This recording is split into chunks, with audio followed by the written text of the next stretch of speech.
G'day Saints fans and welcome to Saints TVW. My name is Sarah and I am really thrilled to be welcomed into the Saints TV fold to provide the weekly recap and weekly update of how our Saints fared in the AFLW. So I'm very grateful. I've been a lifelong St Kilda supporter. And I'm really thrilled that the girls have finally have a team of their own in the AFLW competition. Of course, we've been a wonderful team, the Southern Saints in the VFL for quite a long time. But for the last couple of years, to be able to watch the girls run out in the red, white and black in the AFLW competition has been absolutely fantastic. So I'm absolutely beyond thrilled to be able to provide a weekly update and to be a part of the Saints TV team. So without further ado, let's get into this week's recap. So we took on Hawthorn this week. It was fantastic to venture out to a suburban ground in the Box Hill City Oval. And I suppose that's one of the good parts about, one of the many good parts about the AFLW fixture, is that a lot of teams really getting back to those home heartlands. We know, of course, with RSEA Park and the girls at Moorabbin, footy being played at Victoria Park for Collingwood, the Winton Oval for the Doggies, and so on and so forth. So that was certainly the case for Hawthorn, playing their first home game of their AFLW career out at the Box Hill City Oval. Hawthorn had a really close, what was I thought a pretty close match, despite some scoreboard separation and discrepancy against Essendon in the AFLW debut match last week. And of course, we were coming off a fantastic victory against the Sydney Swans away from home interstate to kick off our 2022 season campaign. We were looking for back-to-back wins for the first time since late 2021 in the season, where we got a narrow win against the Gold Coast and backed it up with a win against Geelong the following week. So there was a lot in it for us to sort of get our season off to a really fantastic start, prove that our win in round one wasn't simply a flash in the pan. And at the moment, we're sitting really nicely on the ladder. We're second on the ladder behind Geelong at the moment, and we're sitting really nicely with it says here a percentage of 321. So it's really a solid way to begin the season. There was a bit on the line for the girls in this week's competition, or in this week's fixture, because the girls were up against three former Saints who had made their way across to Hawthorn, and as part of that competition, we know Tamara Luke was a member of the Saints side for some time, but of course Tilly Lucas-Rod and Kate McCarthy, two really spiritual leaders, had moved across to Glenferrie, or to Box Hill as it were in this case. So it was important for the girls, I think, for some personal pride on both sides of the fixture to really put in a good showing. So there was a lot happening, but the final scores in the end, Hawthorn scored 1 goal 10, and we scored a massive 9 goals 9 and ended up with a final score of 63 points, which really is a shellacking by anyone's count.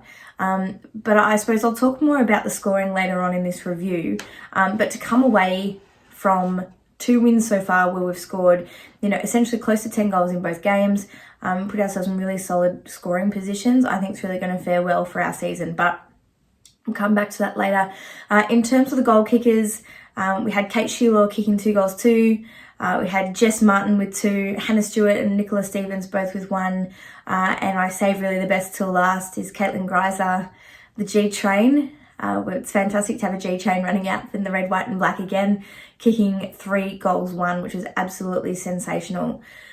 I mentioned the scoring just before, and the efficiency of our scoring, really, we put the pen down and we closed the book at quarter time. Really, we had 27 point lead, I should say, at quarter time, which really became completely unassailable. Hawthorn battled hard, but it was not only our scoring that made us really unbeatable on the day, but our ability to move the ball in such an efficient manner. In terms of our best on ground, to pick out some really specific players who played sensationally, it's really hard to go past Georgia Patrikios. Now, any fan of the AFLW competition in general, but particularly the Saints team, knows how essential Patrikios is to our midfield and really to our team.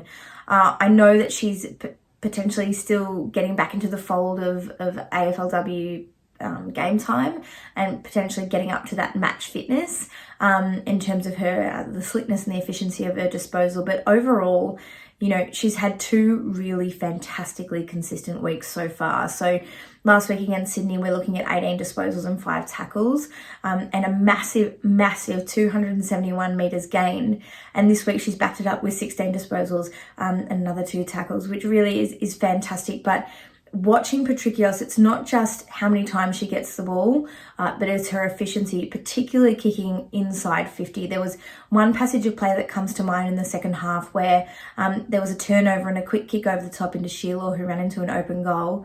But just the way that she was able to spot up and kick so directly and kick to the advantage of Sheila on the fly, which was absolutely fantastic. Speaking of Kate Sheila, she's coming off a personal best or a career best a match last week from having 11 disposals and kicking 4 goals from 3 marks, which is absolutely fantastic.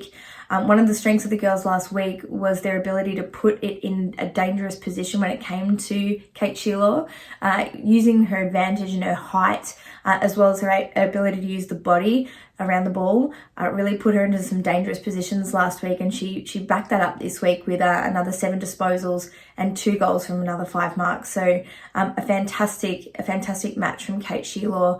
On the commentary last week, I believe one of the commentators alluded to the fact that it could be the breakout year for the veteran that is Kate Sheila, but really athletically, she's such a weapon, and also her ability to dispose the ball wonderfully is really a great asset to us. So another fantastic game. Tani White is just going from strength to strength, and really one that I think is going to have a really consistent and really fantastic year for the Saints.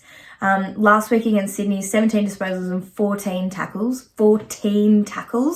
which is absolutely massive. And this week to back it up with 18 disposals and 7 tackles again. She's dangerous around the ball, and I think really going to be a massive threat to any midfield that we encounter this year. Speaking of threats, Olivia Vesely had a fantastic match this week again with 21 disposals and a tackle, backing up after 11 disposals and 7 tackles last week. So a massive contribution in both games, just in different forms.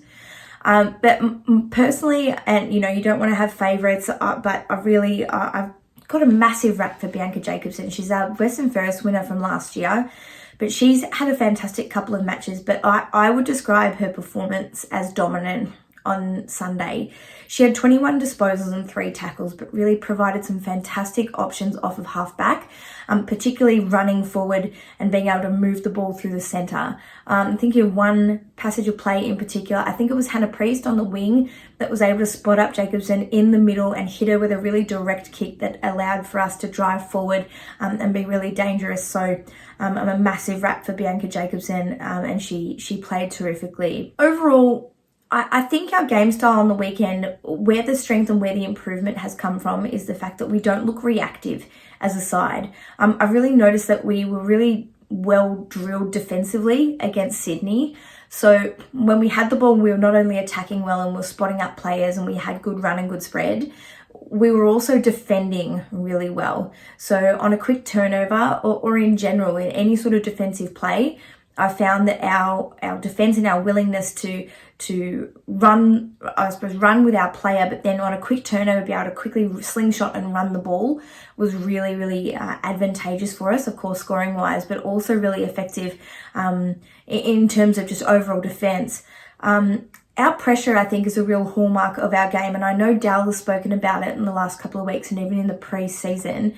Our ability to pressure the ball carrier defensively is massive. So looking at the weekend, the final tackle count was 55 to 66 tackles. And even though there was a 10 tackle discrepancy, I think it's massive considering the margin, considering that we beat Hawthorn by the best part of 10 goals. To have a 10 tackle discrepancy, I think is huge, to show just how much we're pressuring the ball, and to show just how much we are, I suppose, laying the foundations of our game style in really firm and really efficient pressure moment. So I really hope that continues. It's a fantastic hallmark of the game, and it's great to see such ferocious tackling and then a willingness to run and to spread and to carry scoring opportunities. So we kicked 9-9, which is really a massive scoreline, considering that there were some of those goals that really, could have gone either way. Tani White, I know, missed one in the first quarter, but really we're not going to hold that against her at all. She's had a fantastic match, a couple of matches. But, the point that I'm making is some really gettable shots that didn't go through, which I think bodes well for us going forward. To kick a massive scoreline of 9-9 compared to 1-4 is huge. And we're among the highest scoring, if not the highest scoring team in the AFLW for this season so far, if you combine the scores from round 1 and round 2. So it's looking fantastic in terms of our ability to find options up forward and to hopefully convert as more than we don't. Speaking of goals, Caitlin Greiser kicked an absolute ripper from the Box Hill secondary end. In the forward right pocket, she kicked a fantastic snap with her right foot that ended up dribbling through for a goal and has been nominated for Goal of the Year, which is absolutely fantastic.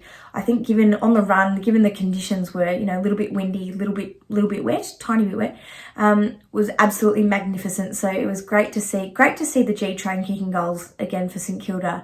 Absolutely fantastic. The unfortunate news of the day, I think it's obvious to anyone who watched the game, were the injuries that were sustained, not just by our side, but also by the Hawks.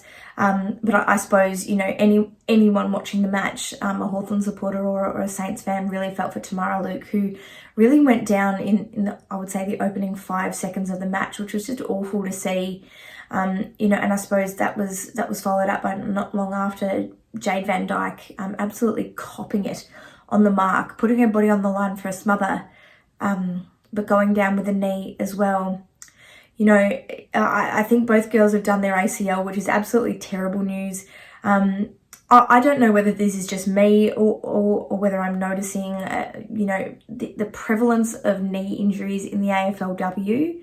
I know given a lot of female sports, or female-dominated sports, I should say, like netball, have that real dynamic play that impacts knees in terms of stop-starting and that sort of thing.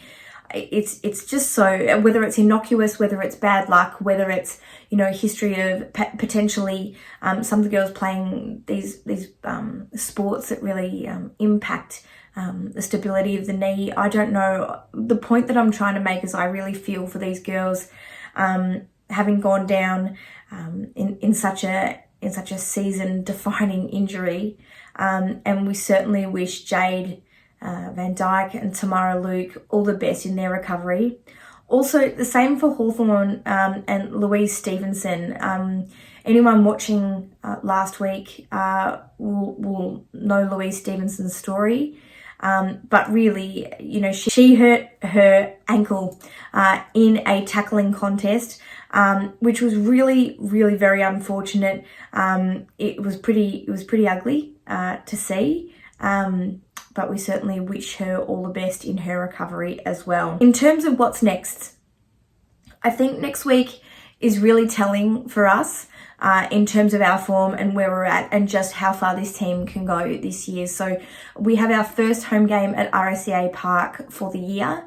That match will be against one of last year's grand finalists, which is the D's, the Melbourne Demons, who are travelling really well at the moment, both in the men's competition and the women's. I mean, they're a really successful organisation at the moment.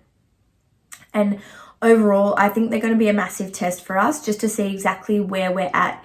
The Melbourne side, they've got a lot of players who have played together for a few years and have really gelled as a part of that team. So perhaps unlike Sydney, unlike Hawthorn, who we've played over the last 2 weeks, which are sides that are new to the competition, I think putting ourselves up against a seasoned side, an experienced side, and particularly with some superstars running around for them. I mean, look no further than Daisy Pearce, who had a fantastic match last week at the G, kicking 3 goals. So it's going to be a really interesting test for us. They're also undefeated as well. So, I mean, either one of us are going to come out either undefeated or having our first loss for the season. Hopefully no draws, because we all know St Kilda supporters can't handle draws. So we're looking forward to the match at RACA Park. That's on Sunday the 11th of September at 2:10 p.m. Is kickoff.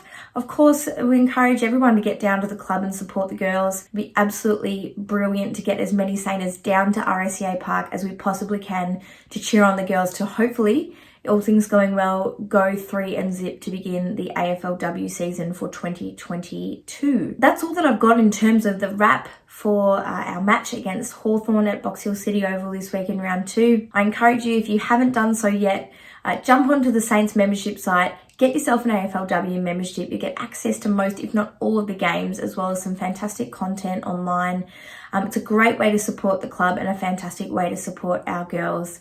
Speaking of support as well, please, of course, I encourage you, whether it's to subscribe to Jake and looking at the AFL men's side or the competition as a whole, as well as the AFLW side with Jake in conjunction with myself, please, if you can, like and subscribe to Saints TV. It'd be absolutely fantastic to see as many AFLW fans come in and join and subscribe, but perhaps even some of our already loyal subscribers to be commenting and to supporting this new endeavour. So thank you again for having me. Thank you again for listening.